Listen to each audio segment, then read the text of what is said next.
Dhe pa ikur Berisha dhe berishizmi nga parti nuk ka demokraci.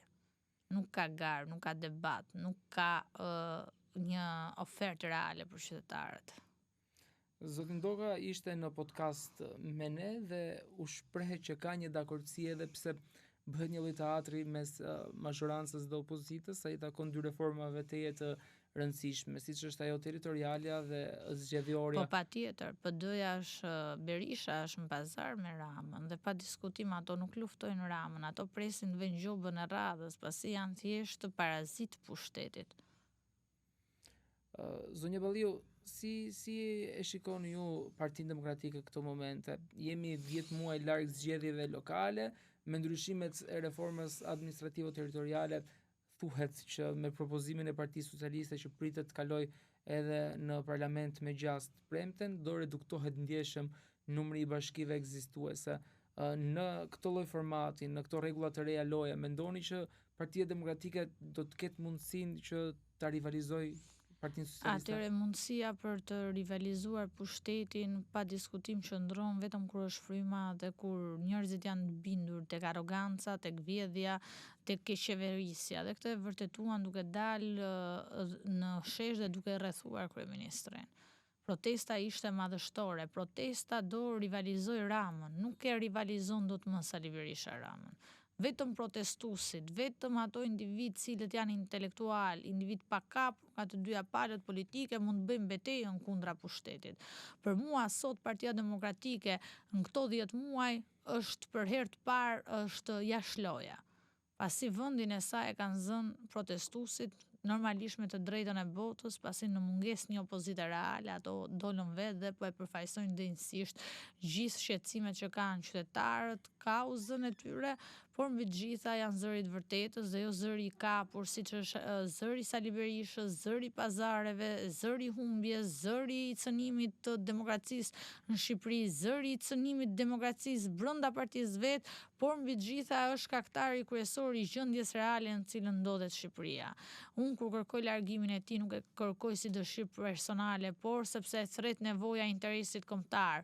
Interesi kombëtar ka nevojë për zgjedhje të lira dhe ndershme, ka nevojë për demokraci, ka nevojë që të hapet gara, të hapet debati, por mbi të gjitha ka nevojë të largojë këtë qeveri të korruptuar. Dhe kjo qeveri largohet vetëm me një antitrup pozitiv, jo me një leadership të lodhur si Sali Berisha dhe pa diskutim, pa moral për të bërë politikë. Sa e sinqertë është thirrja e zotit Berisha për të mbështetur demokratët protestën? Tani, thirrja e tij është 0% e sinqertë, pasi nëse do kishte 1% vërtetësi duhet jepte dorëheqjen. Një ndër thirrjet kryesore të atyre protestuesve është Berisha në Burg, nuk ndodh në asnjë vend botës që protestuesit të dalin të protestojnë kundër liderit të opozitës që ka 13 vite në opozitë. Qofse Berisha do jepte dorëheqjen, populli do ishte në këmbë dhe do kishte vetëm një thirrje që do ishte dorëheqja e Edi Ramës. Sali Berisha është garantuesi kryesor i pushtetit Ramës. Rama nuk është i fortë, por Rama është i fortë se është Berisha në opozitë. Zonjë Balliu, ju keni paralajmëruar disa lëvizje që do të konkretizohen së bashku me zotin Saliani, keni thënë ju në daljet publike gjatë muajit shtator dhe mëtej. Çfarë është konkretisht kjo lloj lëvizje? Pa diskutim që unë dhe zoti Saliani ndajmë të njëjtat mendime në lidhje me qeverinë, po edhe me leadershipin e Partisë Demokratike dhe pa diskutim ne do bëjmë betejën tonë për demokratët, për individët cilë duan një djathtë reale, një djathtë konservatore, një djathtë pa kompromise, por mbi të gjitha një djathtë fituese, një djathtë e cila është konkurruese. Jo një djathtë e cila është në gjumë dhe pret pazarin e radhës apo kullën e radhës ta ndërtoj bashkë me pazargjin që janë në qeveri. Betejën do ta bëni për Partinë Demokratike apo në një lëvizje të re që mund të thinte? Ne betejën e bëjmë për shqiptarët. Interesi kombëtar është mbi flamurin e çdo partie. Zoti Saliani ka qenë protest, unë kam qenë protest. Sali Berisha dhe sekretari i përgjithshëm nuk zbresin dot në protest. Prandaj nuk mund të jem pro asaj proteste. Pasi ato e dinë shumë mirë që po të vinte ka protest, populli i gjuan me vezë, populli po shtron, populli largon pasi ato kanë të veshur kostumin e hajdutërisë një lloj si Rama. Çfarë mban politika akoma zotin Berisha? Ai tha që u futa për dinjitetin tim, Ai non u grata fut ra, për pse qëndron akoma? për të ruajtur 25 pasuritë që i ka sekuestruar Spaku familjarëve të tij. Nuk e di a i keni lexuar lajmet sot, por apeli sërish të i lanë fuqi sekuestron e pasurive. Për këto vazhdon akoma jetën politike Sali Berisha. Për 25 pasuritë që janë sekuestruar nga institucionet e drejtësisë familjarëve të tij. Demokratët e shohin si idhull zotin Berisha, sepse akoma i besojnë një pjesë e demokratëve. Demokratët nuk i besojnë më, sepse nëse do t'i besonin, ai do hapte garën dhe do u vot besonte nga ata. Pra i garoi vetëm duke treguar frikën e madhe dhe pa diskutim, duke parë që ka humbur territor dhe duke parë pa mundësinë më të madhe për të ardhur në pushtet, ai u vetë shpall prapë kryetar. Brenda Partisë Demokratike ka të pakënaqur, ndërto Pa jeni dhe ju diskutim që ka të pakënaqur, jo vetëm unë zoti Saliani, por edhe brenda grupit parlamentar të Partisë Demokratike që janë të pakënaqur, ke brenda Këshillit Kombëtar që janë të pakënaqur, ke në kryesi që janë të pakënaqur. Çfarë do të prodhoj kjo? Ajo do të prodhojë revoltën më të madhe të popullit shqiptar, siç po e prodhon shesh duke dalur. Mungesë të opozitës, populli po reagon, duke e shuar opozitën, sepse sot protesta është opozita e vërtet, protestuesit janë opozita e vërtet, jo Sali Berisha. Sali Berisha nga kjo protestë ka dalë jashtë loja. Një aksion opozitar me në krye zoti Sali Berisha dhe Partinë Demokratike pak i çrregullt. Shpeshherë shohim që futen në seanca plenare, disa herë bojkotojnë, futen në seancat dhe punimet që mbahen për reforma territoriale dhe zgjedhore, i bojkotojnë.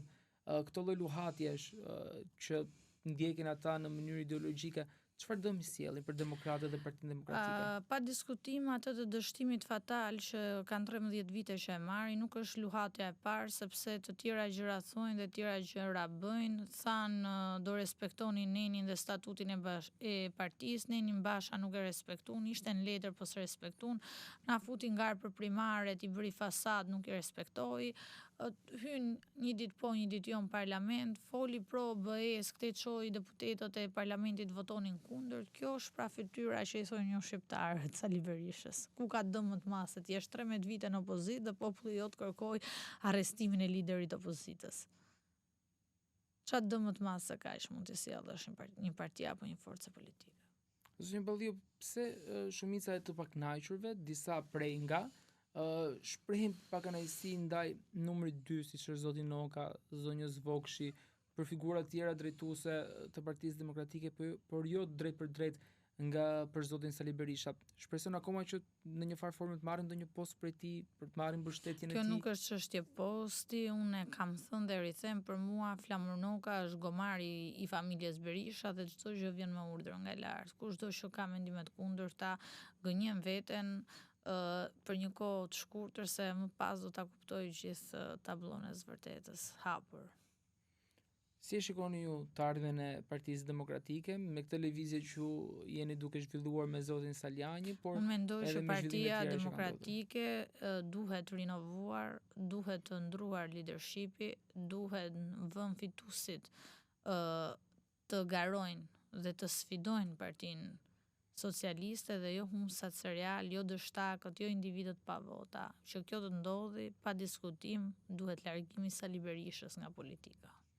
Me protestën që ka hyrë tashmë në ditën e saj të 59, mendoni që do të ketë një qeveri tranzitore dhe zgjedhje të parakohshme?